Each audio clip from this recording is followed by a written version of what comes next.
Good morning, everybody. Welcome to Coffee with Casey, where every week we go over market conditions and strategies in the real estate market. First of all, let's take a look at the real estate market and where we're going. In August of this year, right, we look at how did August do compared to the average August of the last 5 years, right? So the first thing we're going to do is we're going to go online. We're going to take a look. I'm going to share my screen with everybody. Let's start with sales for August, right? So these are sales in Fairfax County, in Loudoun County, and in Prince William County. So the blue you can see is Fairfax County. In August of 2020-21, it was about 820 sales in the month. Now we're down to 578 sales. So you can see it's still a large drop off from where we were at our peak. In Prince William County, the next biggest, you can see they got up to 496, and now they're at 270.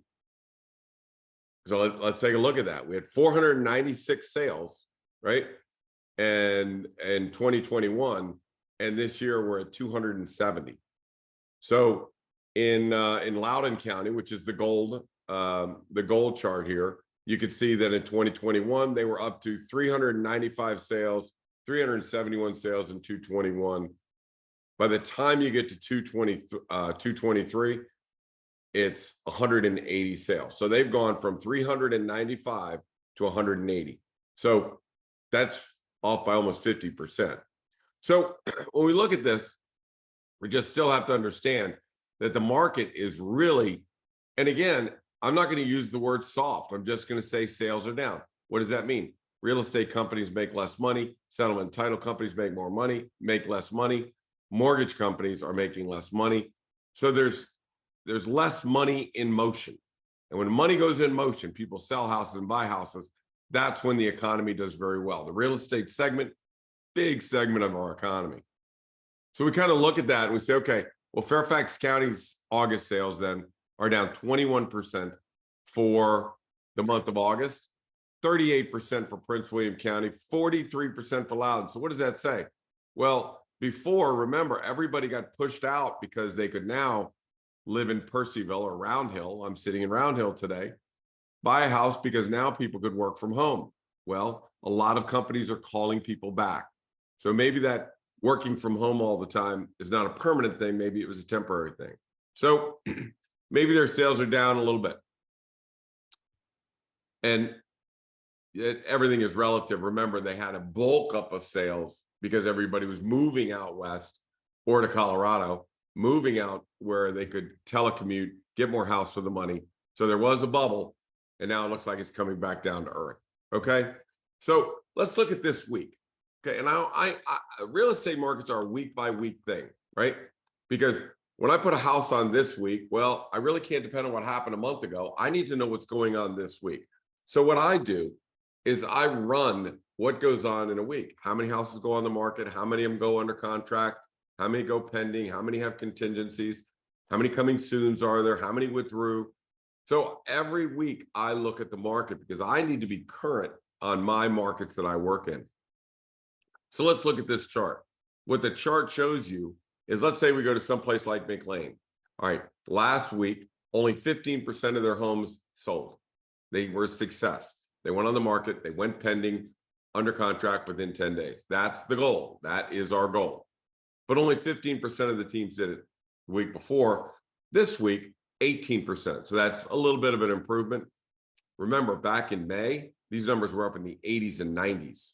Now they're down in the teens, right? So Vienna, last week, week of September the 7th, only 1 out of 20 houses succeeded in getting it sold. This week, 33%, 1 out of 3, right? So that's a big deal when 1 week, 1 out of 20 is a success. And this week, 1/3 of the houses are a success. So big improvement in Vienna. Oakton went from 0 to 19%. Oak Hill, about the same, about 19%. But look at Centerville. Centerville got skunked on the week of the 7th, and now Centerville had 40% of the homes going. So what does this say? This says that there are buyers out there. It says that people put their house on the market for the right price, on the right terms, then they're going to sell the house.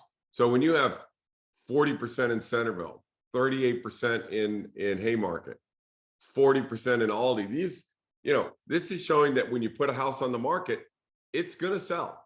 It's going to sell. Okay. So now let me take that back. There's a chance it's going to sell. Better chance this week than there was last week. But what it's telling me is buyers are in the market. Buyers are contracting houses. They are getting them done. So ours in the last 2 weeks still at 100%. If we put them on, they're going under contract. And we've got some real big ones coming up that we're going to test. We have probably 2 or 3 at 2 million, a little over 2 million. We have a couple right under 2 million, some 1.3s, 1.4s. So, every week we're talking about how is the market going this week? Is it getting better or worse? Kind of like watching the stock market. I'm not going to give any predictions of the future. We live in the present. Here's what we need to do. We need to focus on what we can control, not what we can't control. We need to focus on the present, not the future. Or, people need to buy a house. People need to sell a house. Let's focus on what's happening right now, not what happened in the past. Your neighbor sold his house, $1.45 million. Great. Yours is a little bit bigger. Great. But this is today. This is not 4 months ago or 5 months ago. So we need to focus on the present. We need to focus on what we can control, fixing the house up, pricing the house correctly, marketing it correctly. That's what we can control, not what we can't. Focus on what we have, not what we're missing. So we have certain characteristics of our house that are a benefit to the house. Well, the buyers are going to come in and they're going to talk about what's missing. Well, it's missing the big flat backyard. It's missing a third bathroom upstairs. They always want to focus on what's missing. That's fine. We can understand there is something missing, and then you have to flip them and you have to talk about what you have. So what we have, not what's missing, what we can control, not what we can't control, and the present, not the past and not the future. Don't really care. We're living in the now, right? There are needs to buy and sell. So good teams need to do that. So that's the first part of the Coffee with Casey, and that is the market update. Is our sales down? Yes. Are opportunities there? Absolutely. Are buyers out? Yes. Before, a buyer couldn't buy a house, now they can buy a house. My recommendation is, if you're going to buy a house, go get a 2-1 buy down, which means the first year when you buy the house, your interest rate is 5.5%. The second year, your interest rate is 6.5%. The third year, your interest rate is 7.5%. And that's a function of buying down the interest rate during this period of time of high interest rates. Are they going to get a little higher? I think they are. I don't buy any of this. And again, you've got the economists for NAR, National Association of Realtors, saying, well, next thing I see it at 6%. Yeah, I see it at 8%. I think I can prove it. I think I can tell you that, the reasons why I think there's going to be pressure on inflation, inflation puts pressure on interest rates go higher. That's just the way it is. All the elements are in place. Remember, in 2020, I came out with the perfect storm where I told everybody you have lack of inventory, you have low interest rates, and you have pent-up buyer demand. And we had talk about a perfect storm. Prices went up 25% in about a year and a half, right? So, what's going on in the future? Don't worry about it. Worry about the present. If you have to sell, we sell it what it's worth. If you have to buy, you have to buy it. If prices go down another 5-6%, it is what it is. You're going to be in the house for 20, 30 years. Relax. Marry the house, date the rate, as we like to say. Okay. All right. So let's talk about how you operate in a market like this. Let's talk about medium teams. Okay. So I want to talk today about medium teams, why they're the best. I want to talk about NetworkOne, how no matter where you are in the country, no matter where you go, no matter who you know that lives in, whether it's sons or daughters or relatives or moms or dads, wherever they live, they can work with the #1 medium team in that market, right? So let's talk about medium teams. In real estate, you have individual realtors, you know them by name, and they promote their name all over. Everybody knows they are one realtor. And then you have small teams, maybe 2 or 3 people, 4 people. And then you have medium teams, which are 10. They're classified as under 10 people. Then you have large teams under 20 and mega teams, which are over 20, 100, 125 people in a team. So who's the best to work with? Well, in my opinion, I think the medium teams are the #1 team. So if I was going to refer my parents to somebody in Florida, I'd want to know who's the #1 team in that market area, right? Medium team, medium, not big, not small, medium. So why medium teams? So the characteristics of a medium team are you have a team leader. So in the Casey Samson team, that would be me. And then you have up to 10 professional realtors that all work under them. Now, why is that good? Because the information that top producers are feeding each other back and forth is incredible. Let me get rid of this. Let me just stop doing that. So the interaction between 10 top real estate professionals is incredible. I may not know who the best person is to handle a sump pump. Somebody in that team does. I may not know who the best electrician is, but somebody in that team does.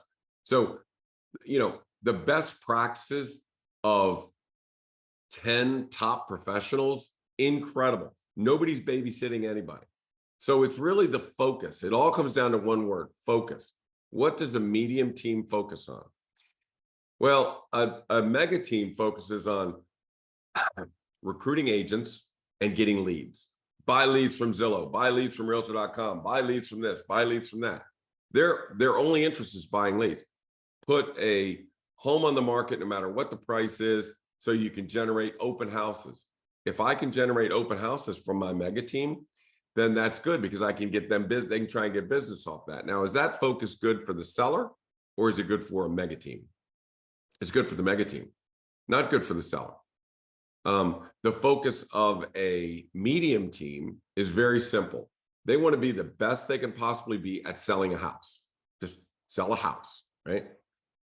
Best marketing plan, best pricing, best way of handling contracts. So it's focus on just how can I sell this house? So when we're really good at that, then we tell all the neighbors we just sold their neighbor's house. Then they come in and then their neighbors' neighbors. And then each person, it's like a tree. Each person is a tree. They will send, if you're really good, they'll send their mom, their dad, their kids. So get a house, be an expert on how to sell a house or how to buy a house. Be that expert. So the focus for a medium team is make sure you're experts on pricing strategy, marketing plan, contract negotiations, all of that, the home inspections. So be the best you can be at just getting that house sold and then tell the neighbors and then tell the neighbors and then each person becomes a referral source, right? Which is a great thing. That to me is the way to grow the business.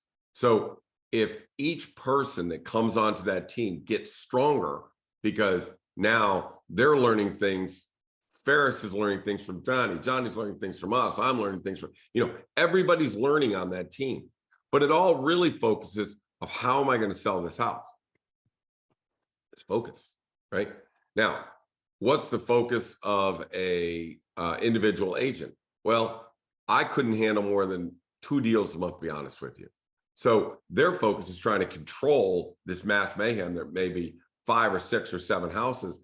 At one time before the pandemic hit, one agent had $70 million worth of homes on the market, and she was an individual agent. $70 million worth of unsold homes on the market. So it's really, that's just managing chaos, right? Not selling a house.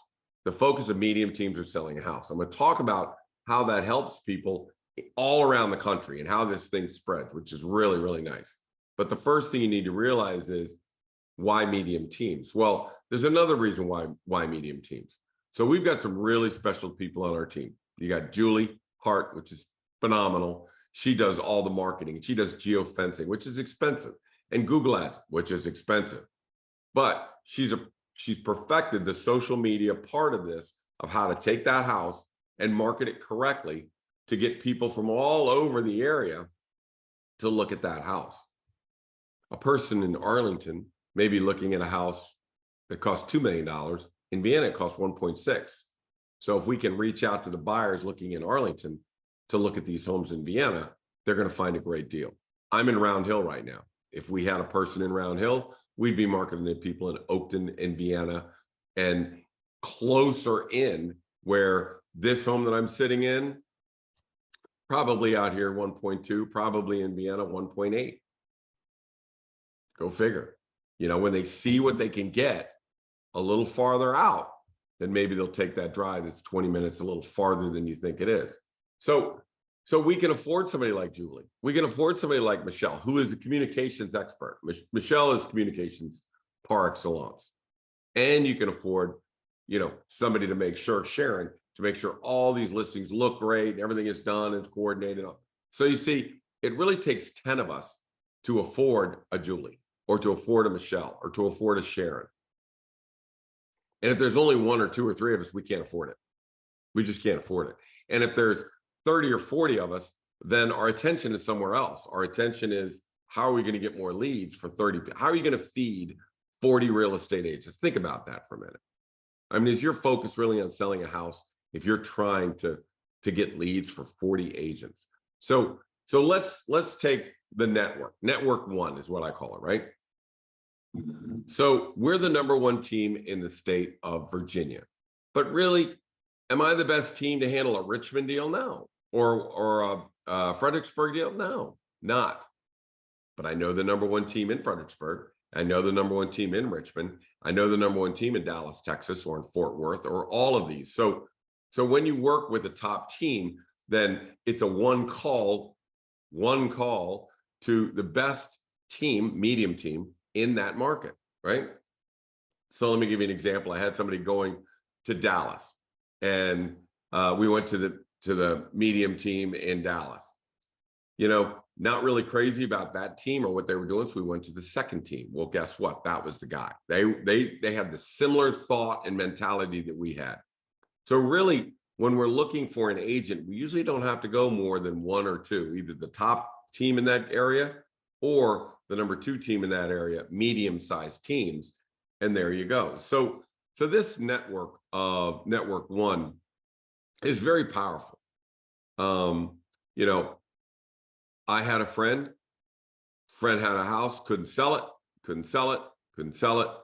And I just didn't want, you know, I don't want to get involved with friends. They're my friends, right?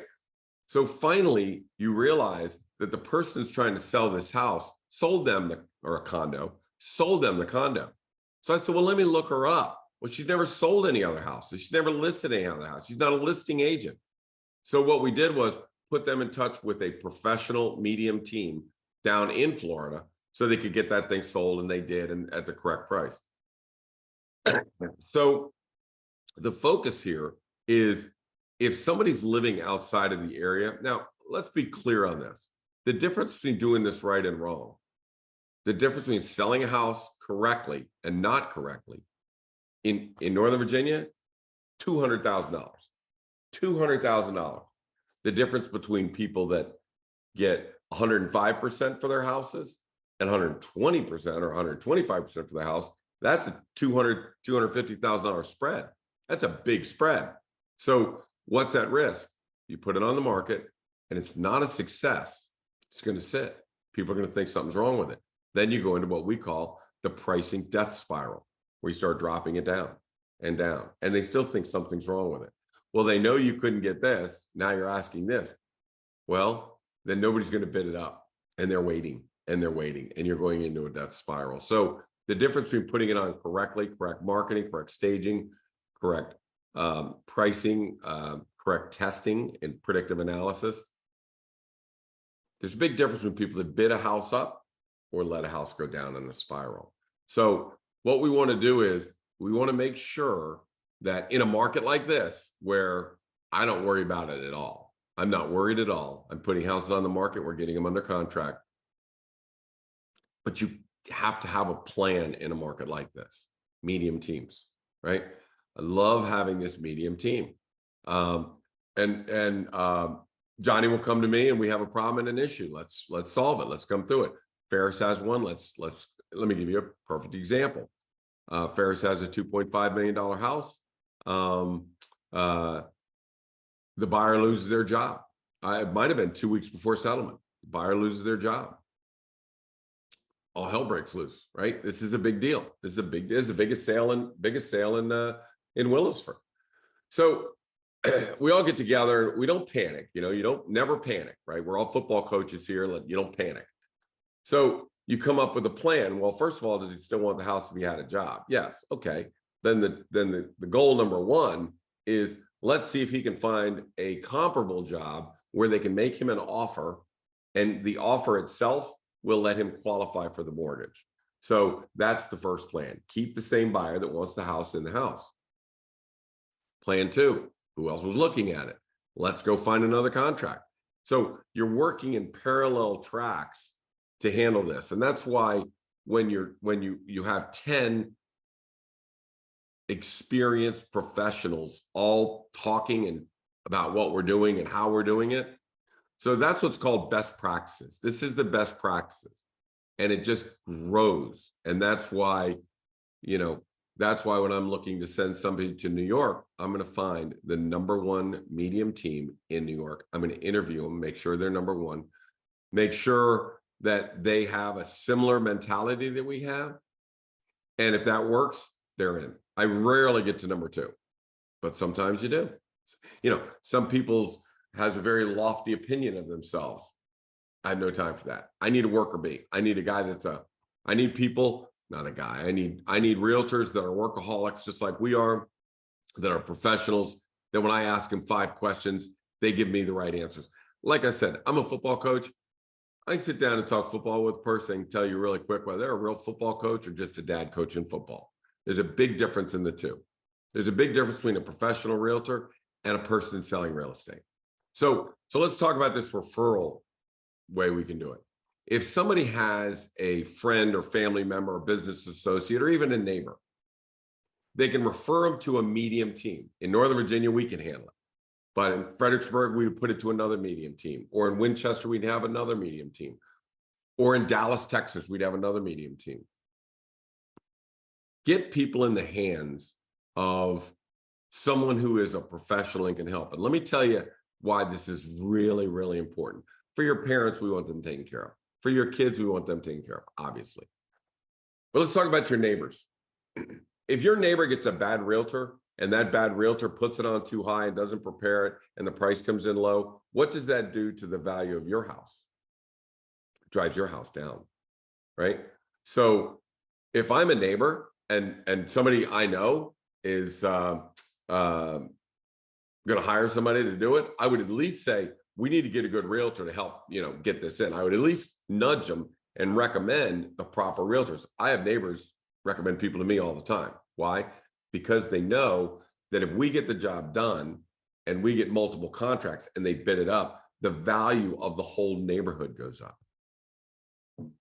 The whole neighborhood. The value of the person that referred them to us, their house goes up. So what we're trying to avoid is a dumpster fire or a disaster in a neighborhood that suppresses prices. There's a neighborhood in Oakton, right off of Vale Road, first left. They kept putting houses on at elevated prices and they would sit for a year or two. Now, what do you think that does to the pricing value of the whole neighborhood? It brings it down. So homes sitting on the market does no good for people that are for neighbors. So, whether it's a neighbor or whether it's a business associate or a family member or a friend, make sure you refer them. Now, you can refer them to us and we will find the #1 team in NetworkOne to get them to work with, the #1 medium team. They can send them to us. We'd be happy to help. Now, we're working with the Samson Properties referral agents, right? Because those agents invested money. They understand real estate. They've invested money to get a license. This is a business, not a hobby. So they can find people that are either involved, that have had death, divorce, the reasons for selling a house right now: death, divorce, downsizing, and desperation, right? People have lost a job. People were mortgage bankers where they were making $400,000 and now they're not, right? So there are people that just come into tough times and don't panic. get them in the hands of a professional. So if I am, and this happens all the time, if somebody comes to me and says, hey, I want to sell a house in Winchester, it's a piece of land for 10 acres, I'm not going to be doing it. I'm going to refer it to somebody who does. So put it in the hands of an expert. If you're not an expert in that area, put it in the hands of somebody that is. And that's the way real estate works. Now, I hope I've cleared up a couple of things. One, medium teams are the way to go. And for you realtors that listen, I know a lot of you do, you should work to build that team of 10 top producing agents that are all feeding off each other, that can all support really good staff. And your number one focus is selling that house, being an expert at selling a house. Then you tell the neighbors, then they tell it, and so on and so forth, and build your tree. That's the way you build a real estate business. My name is Casey Samson. You've been listening to Coffee with Casey. I know I've been on my own personal website instead of the Casey Samson team, and I have no idea why, because it didn't allow me to put it on the Casey Samson team today. We'll see you again next week on Coffee with Casey. If you need me, I'm at 703-508-2535, or you can reach me at casey@caseysamson.com. We'll see you next week. Bye now.